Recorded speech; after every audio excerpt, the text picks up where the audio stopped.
Alors nous sommes dans un domaine d'activité pointu qui sont les nanotechnologies. Nous sommes une société issue de la recherche publique, donc nous exploitons un brevet CNRS Université. Nous nous appelons Genezinc parce que nos nanotechnologies, nos petites nanoparticules, nous les mettons en solution et elles sont utilisées ensuite dans des processus industriels qui sont des processus d'impression.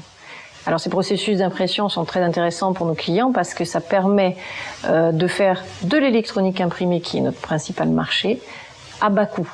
Parce que nous imprimons au lieu d'utiliser du silicium, qui est quand même un matériau extrêmement coûteux à fabriquer.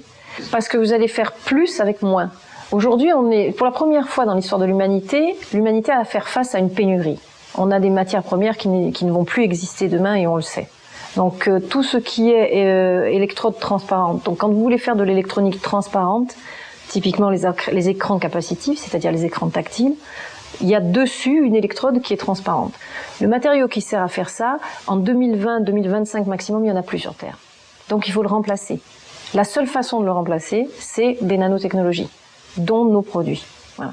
Donc on a besoin de persuader nos investisseurs, qu'ils soient banquiers, qu'ils soient capitaux risqueurs ou business angels, que notre projet est viable et qu'il va rapporter à court moyen terme. Voilà. Pour ça, on se fait aider par des spécialistes. Mais les spécialistes en question, c'est la société DVHome qui nous a aidés pour la partie la plus difficile, parce que DVHome nous a aidés pour tout ce qui était dossier bancaire. Et donc ça, c'était pas gagné. Parce que quand vous avez 0 chiffre d'affaires, aller voir votre banquier et expliquer à votre banquier qu'il faut quand même qu'il vous prête de l'argent, c'est pas évident. On a identifié ensemble tout ce qu'il y avait comme moyen de financement possible pour nous. Ça, j'en avais identifié un certain nombre. DVHome est venu avec d'abord la liste de ceux que moi j'avais identifiés, plus d'autres. Et ensuite, ensemble, on a identifié les produits particuliers financiers sur lesquels je voulais qu'ils m'aident. Donc, j'ai pas pris les plus faciles, bien entendu. Je leur ai donné la partie la plus difficile, la partie bancaire.